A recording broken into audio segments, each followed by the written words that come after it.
se retrouve dans notre nouvel appartement à Riga et on va vous faire une petite vidéo aujourd'hui pour répondre aux questions que vous nous avez posées sur Insta vis-à-vis de notre séjour de 3 mois à Cracovie.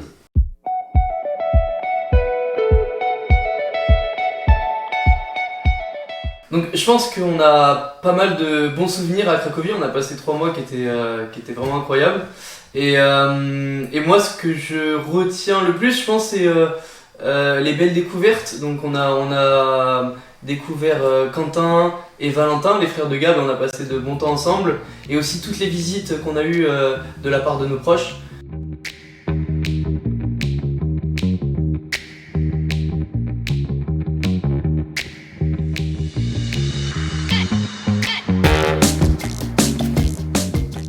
Alors moi du coup ma réponse serait, ça va faire un petit peu alcoolique, mais c'est les bars, parce que j'ai trouvé que chaque bar avait un peu son ambiance. Alors on était un peu, à chaque fois qu'on rentrait dans un endroit, on était un peu plongé dans un univers un peu différent, et on faisait plein de rencontres là-bas. J'ai trouvé ça hyper amusant, et notamment big up au bar français auquel on allait tous les jeudis soirs, dans lequel on a rencontré vraiment plein de gens super. Et big up aussi aux parties d'échecs avec Fred.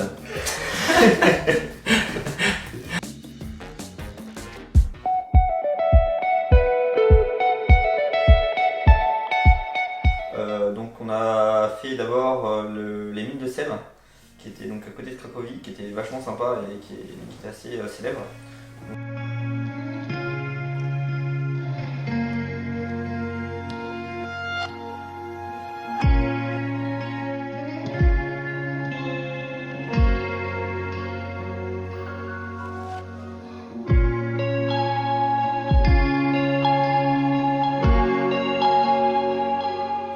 Il y a eu également donc, le Auschwitz, qui est aussi hyper marquant, et en fait ça nous a permis aussi d'en apprendre beaucoup plus sur ce qui s'est passé à l'époque.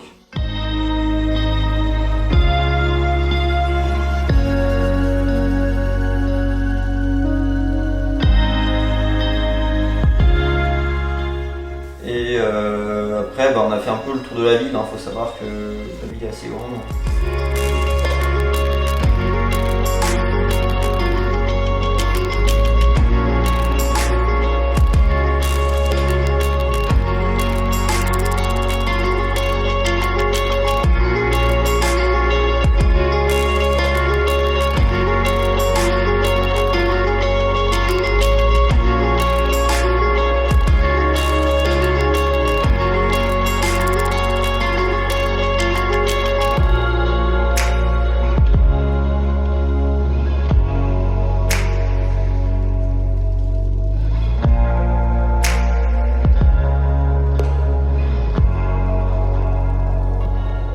Le musée d'Oskar Schindler aussi, et un musée très intéressant qui parcourt l'histoire de la population juive à Cracovie. Et c'était très intéressant, très enrichissant, avec beaucoup d'informations différentes, et un musée qu'on a fait plusieurs fois et qu'on a très apprécié.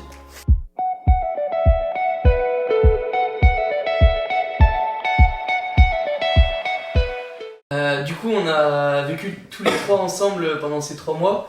L'objectif, c'était de trouver des boulots, donc pour financer le projet. Et donc on a tous les trois trouvé un boulot, des boulots complètement différents. Donc moi j'ai travaillé dans la crypto-monnaie. Sur le marché français, je devais appeler des gens pour confirmer leur commande de crypto-monnaie. La partie juste marrante, c'était qu'on devait choisir un surnom. Et donc mon surnom c'était Hugo Vell. Et je pense que les gars se rappelleront de Hugo Vell. Tous les matins, il faisait ces petits appels là, on se faisait réveiller avec son discours. Et donc moi, je travaillais chez Accenture en fait, plus pour Google Shopping, en fait, une plateforme de vente sur internet. Et je devais juste donc vérifier que les annonces étaient bien conformes à une charte qui était mise en place par Google. Et je vais donc faire le tri de ces annonces, et puis voilà. Et moi de mon côté, j'étais dans les ressources humaines pour UBS, donc c'est une grosse banque en Suisse où vu qu'ils ont énormément d'employés, il y a souvent des petits pépins par-ci par-là, et du coup je devais un peu essayer de régler les problèmes.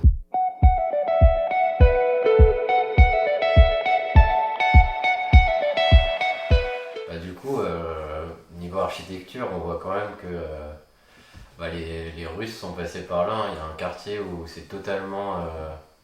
Tout le monde a la même chose. C'est un grand building avec des tout petits apparts et tout le monde est logé à la même enseigne. Donc on voit bien la patte de l'URSS de ce côté-là.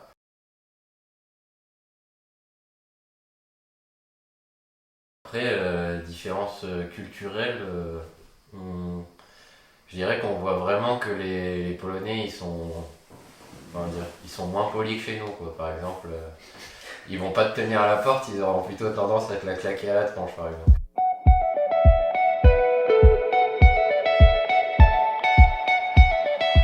Alors les gars, comment va le drone? Il s'est envolé, quoi. Oui. Pour vous raconter l'histoire, on devait, avec le frère de Gabriel, donc on kiffait de la musique, on devait tourner un clip de musique pour lui. Et on voulait donc notamment tourner des plans au drone autour d'un lac. Et c'était une journée assez venteuse. Et donc on commence nos plans et tout. Et à ce moment-là, on fait quelques plans et on voulait ramener le drone, je crois. Et à ce moment-là, en fait, le drone ne nous écoutait plus. Donc il partait dans une direction comme ça, aléatoire, tout droit. Et impossible de le faire revenir. Donc il a continué sa route pendant plusieurs kilomètres. Et on a eu en fait la dernière position du drone sur l'application. Et donc on y allait, on a vu que c'était un gros champ de ronces, vraiment avec plein de déchets et tout. Donc c'était un peu galère de fouiller, on a un peu ratissé la place.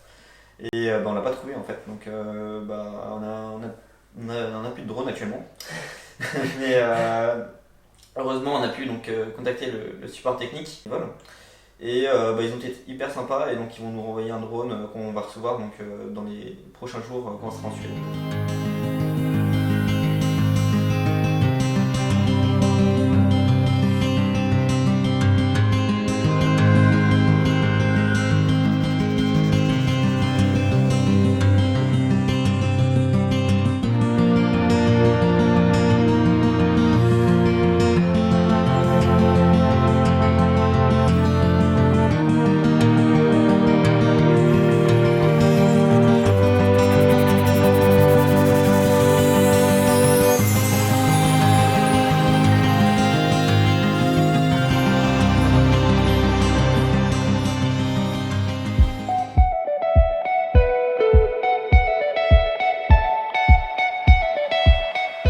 On a une mauvaise expérience, nous, des pâtes au sucre. Pierogi, c'est une spécialité de Pologne qui est vraiment bon et à l'intérieur, donc c'est souvent des choses salées.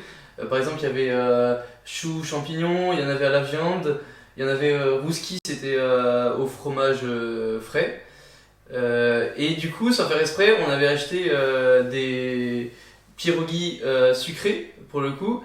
Et donc on avait quand même mélangé avec de la sauce tomate et tout. Et donc le mélange était vraiment pas bon. C'était dégueu. Hein. Et ça nous a un peu. Ouais, c'est ça, ça nous a un peu dégoûté du truc. C'est un peu écœurant, ouais.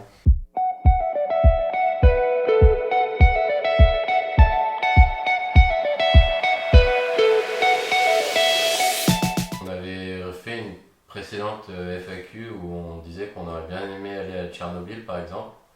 Par exemple, c'est quelque chose qu'on n'a clairement pas pu faire. On temporisait déjà pour voir comment ça évoluait.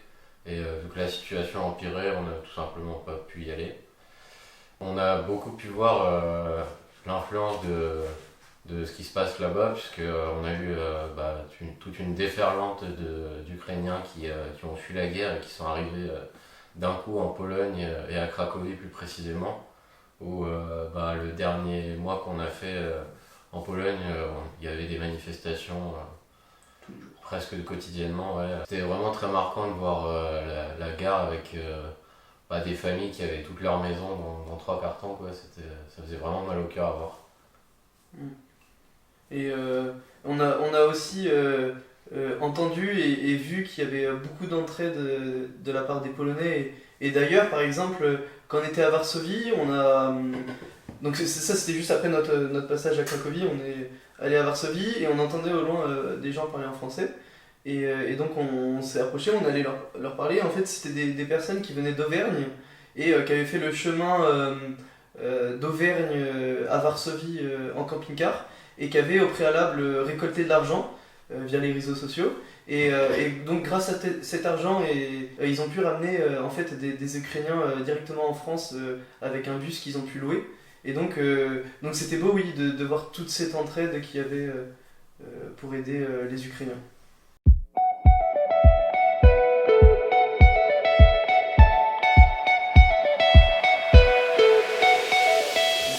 Donc là, on est arrivé à Riga. Donc après Cracovie, on a pris dans un premier temps le train direction Varsovie. Et ensuite, on a passé 3-4 jours. Et une grande ville qu'on a appréciée. On a fait pas mal de musées là-bas. Sinon, après, du coup, on a pris un bus de Varsovie à Vilnius. Où pareil, on a passé 3-4 jours et on a été accueillis par un warm shower qui s'appelait Thomas. Ce qui était très intéressant, c'était qu'il nous a beaucoup expliqué l'histoire de son pays. Et on a aussi fait une visite guidée à vélo avec lui, donc il nous a montré 2-3 coins de la ville. On en a profité pour aller voir aussi le musée du KGB. Pareil, beaucoup d'histoires au sein de ce musée, c'était assez impressionnant. Et du coup, après Vilnius, donc, on a enfin repris le vélo. Donc, il y avait, entre Vilnius et Riga, il y avait à peu près 300 km. Donc, on y allait. On pensait y aller plus mollo que ça, mais au final, on a fait ça en 5 jours. Ce qui est avec un jour de pause au milieu, parce que c'était la reprise et mine de rien, j'avais mon genou qui a pas mal morflé et le pied de Loane qui avait un peu mal digéré la reprise aussi, mais maintenant ça va mieux. Donc on a repris notre bon rythme de croisière et donc on va pouvoir avaler les kilomètres.